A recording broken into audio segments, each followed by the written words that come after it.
મિત્રો, ગુજરાતના મહેસાણાના ખોબા જેવા ગામડાના કોઈ પટેલભાઈ એમ કહે કે મારે એક નહીં પણ અનેક કરિયાણાની દુકાનો છે અને એ પણ અમેરિકામાં. તો એ મારી માટે કે તમારી માટે કે પછી ગુજરાત કે ભારતવાસીઓ માટે ગૌરવ લેવા જેવી વાત છે. આ વાત છે મહેસાણાના ભાંડુ ગામના બે પાટીદાર ભાઈઓની, જેમનું નામ છે મફતભાઈ પટેલ અને તુલસીભાઈ પટેલ તથા અરુણાબેન અને ચંચળબેન બે મહેનતુ પટલાણીઓની. આ પટેલ ભાઈઓએ અનેક કરિયાણાની દુકાનો અમેરિકામાં ચાલુ કરીને ત્યાં વસતા એનઆરઆઈ લોકોને, એશિયનો અને અમેરિકાની ગોરી પ્રજાને ભારતીય ફૂડનો ચસ્કો લગાડી દીધો છે. આ પટેલ ભાઈઓની અહીં અસંખ્ય કરિયાણાની દુકાનો ધમધોકાર ચાલે છે અને અબજો રૂપિયાનો તેમનો વહીવટ છે. આ ધંધામાં માત્ર મફતભાઈ અને તેમનો પરિવાર નહીં, પરંતુ આ ધંધા સાથે જોડાયેલા બીજા 200 થી 300 પરિવાર અમેરિકામાં રહીને આ ધંધામાં જોડાઈને લીલા લહેર કરી રહ્યા છે. નમસ્કાર મિત્રો, અંકિતા વોઇસ દુબઈ ચેનલમાં આપ સૌનું સ્વાગત છે. મિત્રો, આજનો આ વિડીયો ખૂબ જ માહિતીપ્રદ છે, એટલે વિડીયો સ્કીપ કર્યા વગર અંત સુધી જરૂરથી સાંભળજો. વિડીયો પસંદ આવે તો લાઈક કરજો અને આજનો આ વિડીયો તમારા મિત્રો સાથે જરૂરથી શેર કરજો. ચેનલને પહેલી જ વખત જોઈ રહ્યા હોય તો સબસ્ક્રાઇબ જરૂરથી કરજો. ધન્યવાદ.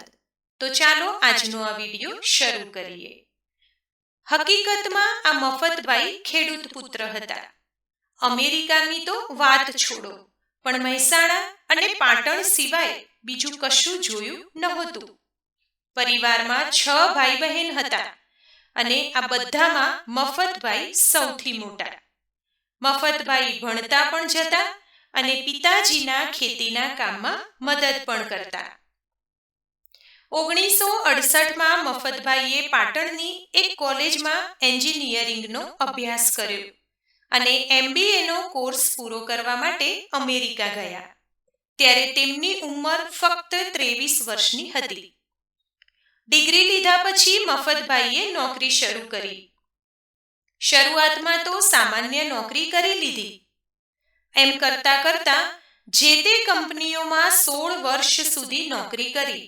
પણ મનમાં તો મફતભાઈને એમ જ થતું કે આ રીતે તો આખી જિંદગી નોકરી કરીશું તો પણ કંઈ દાડો વળવાનો નથી. જો પરિવારનો ઉદ્ધાર કરવો હશે તો કંઈક ઘરનો ધંધો કરવો પડે, એવું એમનું માનવું હતું. આ ભાઈ પોતાના વતન માટે, પોતાની માતૃભૂમિ માટે પણ કંઈક કરવા માંગતા હતા. હવે આમાં એવું છે કે ગુજરાતીનો દીકરો અને એમાંય ધંધો કરવા માંગતો હોય અને એને લાઈન ન મળે એ વાત માન્યામાં ન આવે. આવો વિચાર કરતા કરતા મફતભાઈને ભણતરની સાથે સાથે એમનું ગણતર કામ આવી ગયું. કરિયાણાના ધંધામાં જોયેલા સપનાઓને સાકાર કરવા માટેની સીડી દેખાઈ ગઈ. આ પાટીદાર ભાઈએ અમેરિકામાં 18 કલાકો સુધી કામ કરીને અમેરિકામાં પટેલ બ્રધર્સના નામે ગ્રોસરી સ્ટોર્સનું વિશાળ સામ્રાજ્ય ઊભું કરી દીધું. તેમણે પોતાના સ્ટોરમાં પોતાના જ પેકિંગ કરેલી પોતાની જ બ્રાન્ડ વેચવાની શરૂ કરી.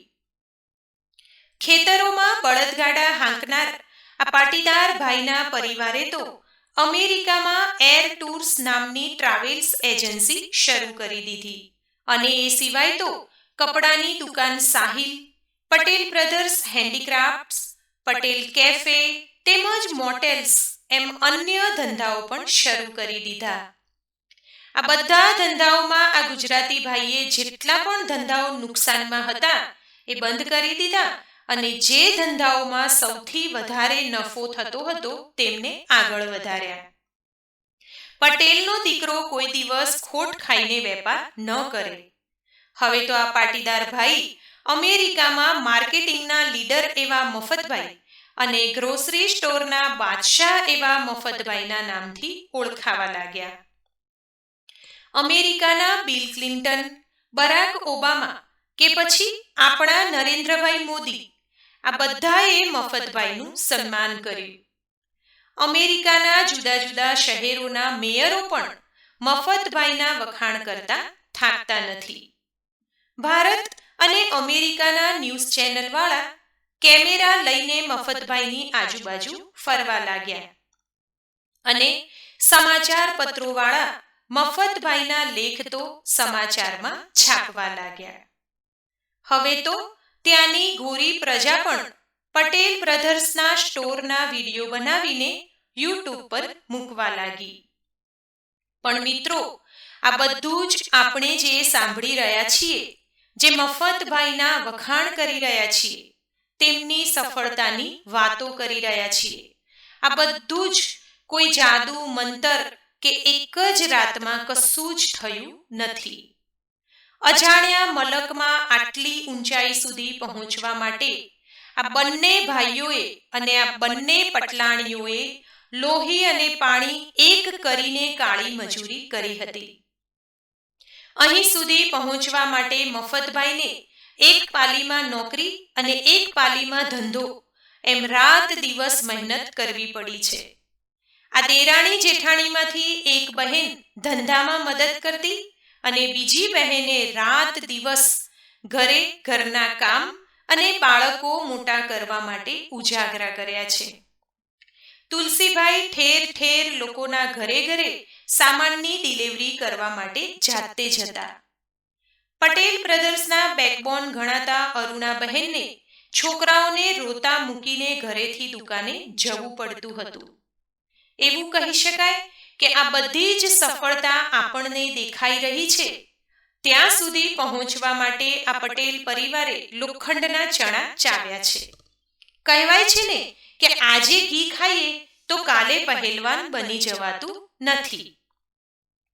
હકીકતમાં વાત એમ હતી કે ગુજરાતમાં ગામડે નાના મોટા થયેલા આ મફતભાઈને અમેરિકાના પિઝા અને બર્ગર ખાવામાં મેળ પડતો નહોતો. સેન્ડવિચ અને બ્રેડ બટરના ડૂચા ખાઈ ખાઈને કંટાળી ગયા હતા. અમેરિકામાં વસતા અન્ય ભારતીયોની પણ ખાવાની બાબતમાં આવી જ હાલત હતી. એ જમાનામાં અમેરિકામાં ભારતીય ખાનપાનમાં વપરાતી વસ્તુઓ બહુ જ ઓછા સ્ટોર્સમાં મળતી હતી. આ પટેલ ભાઈએ જ્યારે આ બધું જોયું ત્યારે એમને પોતાનો ધંધો નાખવાનો વિચાર આવ્યો. મફતભાઈએ વિચાર્યું કે જો આપણે કરિયાણાની દુકાન શરૂ કરીએ તો એક કાંકરે બે પક્ષી મારી શકાય. એક તો રસોડામાં આપણું દેશી ભાણું રાંધી શકાય અને વળી બે પૈસાની આવક તો ખરી જ. મફતભાઈએ પોતાના ભાઈ તુલસીભાઈને આ વાત કરી. જો ભાઈ, તમે આવો તો આપણે આપણું ગુજરાતી કરિયાણું અહીં અમેરિકામાં વેચીએ. અહીં અમેરિકામાં ગ્રોસરી સ્ટોર્સ ધમધોકાર ચાલે એમ છે, પણ આ મારું એકલાનું ગજું નથી. તુલસીભાઈ અને એમના પત્ની અરુણાબેન પણ આમની સાથે જોડાવા માટે તૈયાર થઈ ગયા. કામ સહેલું નહોતું, પણ છતાંય આ પાટીદાર ભાઈઓએ હિંમત કરી. 2-3 વર્ષ મહેનત કરી, ખૂબ વિચાર કરી અને 1974માં કરિયાણાની દુકાન અમેરિકામાં ચાલુ કરી જ દીધી. સૌપ્રથમ આ પટેલ પરિવારે શિકાગોમાં એક જૂની દુકાન ખરીદી લીધી અને આ જ દુકાનમાં ખૂબ નાના પાયા ઉપર ગ્રોસરી સ્ટોરના શ્રી ગણેશ કર્યા. અને આ કરિયાણાની દુકાન એટલે કે અમેરિકાની ભાષામાં બોલીએ તો ગ્રોસરી સ્ટોરનું નામ આપ્યું પટેલ બ્રધર્સ. આ દુકાનમાં કામ કરવા માટે મફતભાઈ, તુલસીભાઈ અને અરુણાબેન એમ 3 જણાનો સ્ટાફ હતો. ગરાગ આવે અને ના પણ આવે. ઘણીવાર તો એવું પણ બને કે આખો દિવસ બેસી રહેવું પડતું. પણ ધીમે ધીમે કરતા કરતા ગરાગી જામી. આ પટેલ ભાઈઓ ગુજરાતી મરી મસાલા, મસૂર, ચણાનો લોટ, અથાણા અને વસાણા જેવો સામાન મંગાવવા લાગ્યા અને કસ્ટમરની ડિમાન્ડ મુજબ દેશી આઇટમોનું લિસ્ટ એમની દુકાનમાં વધારતા ગયા. જેમ જેમ દુકાનમાં વધારે સ્ટાફની જરૂર પડતી તેમ તેમ પોતાના સંતાનો અને સગાવહાલા તેમજ મિત્રોને ધંધામાં સામેલ કરતા ગયા. બસ પછી તો આ મફતભાઈની મોટર ચાલી ઉપડી. હવે તો આ પટેલ બ્રધર્સની શાખાઓ ઉપર શાખાઓ ખુલતી ગઈ. એટલાન્ટા, ન્યુયોર્ક અને અમેરિકાના અન્ય બીજા શહેરોમાં પટેલ બ્રધર્સની આજે 50થી વધારે શાખાઓ ખુલી ચૂકી છે અને અમેરિકાની મોટામાં મોટી ગ્રોસરી સ્ટોર્સ ચેન આજે પટેલ બ્રધર્સના નામે પ્રસિદ્ધ છે.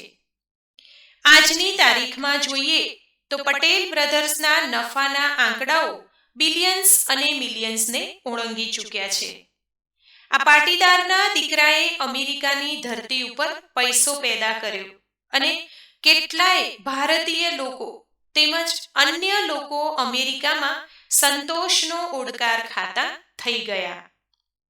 હવે તો ગુજરાતી હોય કે અન્ય ભારતીય બહેનોને પટેલ બ્રધર્સમાંથી તાજું શાકભાજી, મેથીના થેપલા, પૂજાનો સામાન, મરી મસાલા કે અન્ય સામાન બસ એક જ દુકાનમાંથી મળી જાય છે. કહેવાય છે ને કે બાપ એવા બેટા ને વડ એવા ટેટા. પટેલ બ્રધર્સની નવી પેઢી તેમના બાળકો એક વેંત આગળ વધીને કામ કરી રહ્યા છે. હવે આ ધંધામાં જોડાયેલા તેમના બાળકોએ અન્ય નવી પ્રોડક્ટ્સ પણ ચાલુ કરી. અત્યારે તો પટેલ બ્રધર્સમાં રેડી ટુ કુક જોવે તેટલો સામાન મળી જાય છે. બસ ગરમ કરો અને તમારું જમવાનું તૈયાર. એટલે આજકાલના જે વિદ્યાર્થીઓ ભણવા માટે ત્યાં જાય છે તેમની માટે તો એકદમ સરળ થઈ ગયું છે. હવે આ નવી પેઢી દુકાનમાં જોડાઈ અને ધંધાને ખૂબ સારી રીતે સંભાળી લીધો. એટલે મફતભાઈ હવે રિટાયર્ડ થઈ ગયા છે પણ હજુ ટાયર્ડ નથી થયા. આજની તારીખે પણ મફતભાઈ એસીવાળી ઓફિસમાંથી બહાર આવીને ગ્રાહકોની સાથે જાતે વાત કરીને ફીડબેક લે છે. આપણી બધી સફળતા મળ્યા પછી પણ આ પાટીદાર ભાઈ જ્યારે પણ પોતાના માદરે વતન પાછા આવે છે ત્યારે આજની તારીખમાં એ પોતાના પગ જમીન સાથે જોડાયેલા જ રાખ્યા છે. ડાઉન ટુ અર્થ રહીને સામાન્ય માણસની જેમ જીવે છે. જમીન પર બેસીને પલાઠી વાળીને ગામવાસીઓ સાથે કે સગા સંબંધીઓ સાથે ભોજન પણ લે છે. કોઈ પણ જાતનો ઢંઢેરો પીટાયા વગર ગુજરાતની ધરતી ઉપર છૂટા હાથે પૈસા વાપર્યા છે. તેમના સ્વર્ગસ્થ પત્ની ચંચળબેન મફતલાલ પટેલના નામે ગાંધીનગરમાં નર્સિંગ કોલેજમાં 1,76,00,000 રૂપિયાનું દાન આપ્યું છે.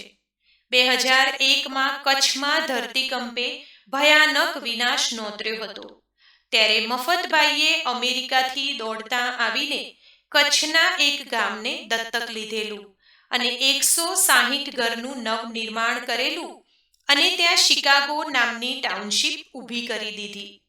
આ ટાઉનશીપમાં તેઓએ 2 મંદિર અને એક શાળા પણ બંધાવી છે. આ પાટીદાર ભાઈઓએ પોતાના ગામ ભાંડુ ખાતે ચંચળબેન કોમ્યુનિટી સેન્ટર અને આધુનિક પુસ્તકાલય બનાવ્યું છે અને પટેલ સમાજ માટે આ પાટીદાર ભાઈઓએ કેટલાય ગુપ્ત દાન કર્યા છે. દાન કરવામાં આ મફતભાઈએ ક્યારે નાત કે જાતનો ભેદભાવ રાખ્યો નથી. તેઓ શિકાગોમાં સ્વામિનારાયણ સમાજ, ગુજરાતી સમાજ, જૈન સોસાયટી અને ઇન્ડો અમેરિકન સેન્ટર સાથે પણ સંકળાયેલા છે. કેટલાય ગુજરાતી કે ભારતીય ભાઈઓને આજે મફતભાઈએ પોતાના સ્ટોરમાં નોકરીએ રાખીને કેટલાય લોકોની જિંદગી બનાવી લીધી છે. કહેવાય છે ને કે એક ગુજરાતી અને એમાં એક પટેલભાઈ ધારે તે કરે. તો આપણા પટેલભાઈએ પણ પોતાની કોઠાસૂઝથી અમેરિકામાં આજે અસંખ્ય કરિયાણાની દુકાનો ખોલી અને નામ બનાવી લીધું છે અને દેશ દુનિયાના અસંખ્ય લોકો આજે ભારતીય સામાન અને મસાલાને ઘર આંગણે બેસીને આસાનીથી મેળવી શકે છે.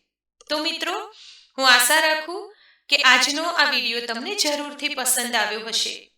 વિડીયો પસંદ આવ્યો હોય તો લાઈક કરજો, તમારા મિત્રો સાથે શેર કરજો. ચેનલને પહેલી જ વખત જોઈ રહ્યા હોય તો સબસ્ક્રાઇબ કરી લેજો, જેથી નવા આવનારા વિડીયો આપને સાંભળવા મળતા રહે. ધન્યવાદ. સર્વેને મારા જય શ્રી કૃષ્ણ.